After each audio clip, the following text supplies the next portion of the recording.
आरोही की आंखों से भी आंसू बह रहे थे। कुणाल और आरोही पीछे खड़े होकर ये सब कुछ देख रहे थे। कृति और आदित्य को ऐसे देखकर उन दोनों को बहुत तकलीफ हो रही थी, पर दोनों में से किसी की भी हिम्मत नहीं हो रही थी कि वहां जाकर उनके आंसू पोंछ पाए।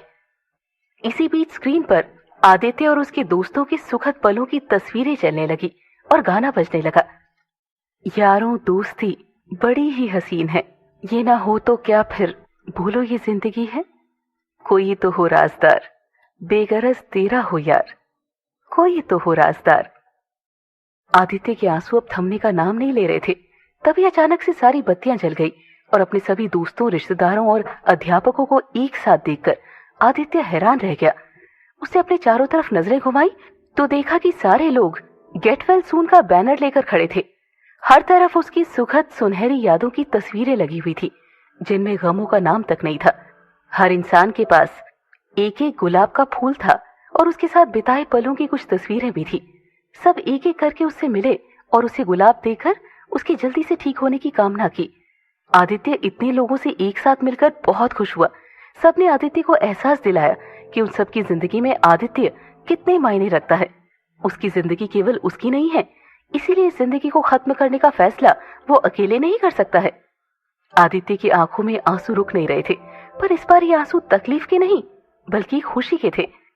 आदित्य को इसके पहले सनाया के अलावा कभी भी किसी ने ये एहसास नहीं दिलाया था कि वो कितना खास है किसी के लिए। इतने सारे लोग इतना प्यार करते हैं उससे। सबने मिलकर बहुत मस्ती की। कुछ देर के बाद कृति एक बड़ा सा केक लेकर आई।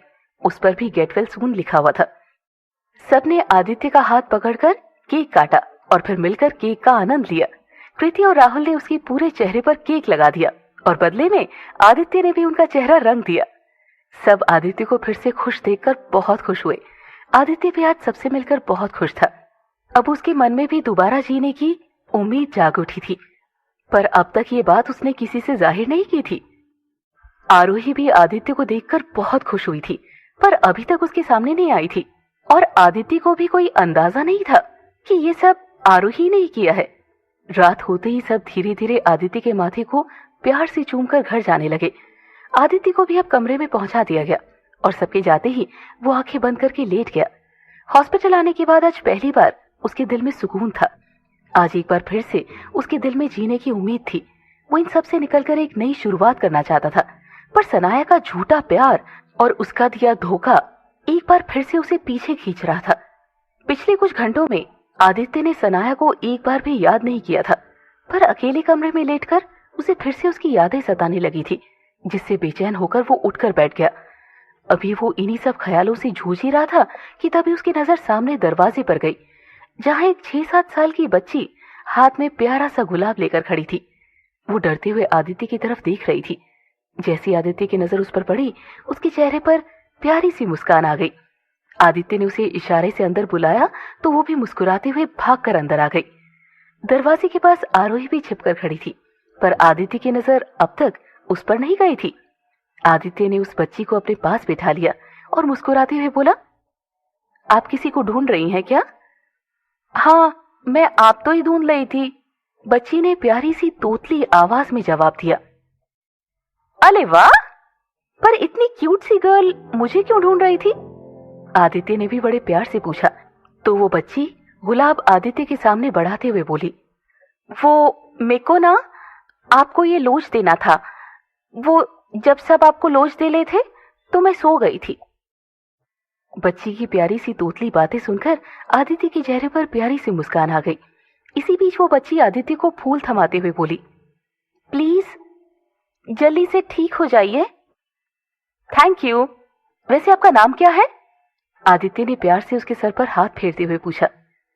मेरा नाम मिनी है, बच्ची ने जवाब दिया। वाओ, कितना प्यारा नाम है, बिल्कुल आप ही की तरह। कहकर आदित्य मुस्कुराया तो मिनी ने उसे बड़े प्यारे लहजे में थैंक यू कहा। वैसे मेरे को एक और बात बोलनी है, मिनी ने बात आगे बढ़ाते हुए कहा। हाँ बोलो ना, आदित्य ने जवाब दिया। आप ना मेरे को बहुत अच्छे लगते हो।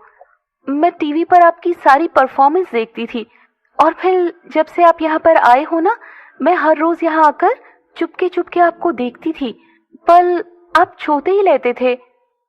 मिनी ने उदासी भरे स्वर में कहा। दरअसल आदित्य को म्यूजिक से बहुत प्यार था और वो एक बहुत अच्छा सिंगर भी था। कई साल उसके बैंड के साथ उसके शोज टीवी पर भी आते थे, जिन्हें देखकर मिनी आदित्य को काफी पसंद करने लगी थी। मिनी की बातों से आदित्य को एक अजीब सी खुशी महसूस हुई। वो मुस्कुराते हुए बोला, अच्छा, मैं आपको इतना पसंद हूँ? हाँ, बहुत। क्या आप मेरे बॉयफ्रेंड बनोगे प्लीज? प्लीज? मिनी ने अपनी तोतली जबान में जिद की तो आदित्य खिलखिलाकर हंसने लगा। आज कितने दिनों के बाद उसके चेहरे पर उसकी वही पुरानी हंसी वापस आई थी। हाँ हाँ, क्यों नहीं बनूंगा? In fact I will be the lucky one, क्योंकि दुनिया की सबसे प्यारी, सबसे खूबसूरत लड़की तो मेरी गर्लफ्रेंड होगी।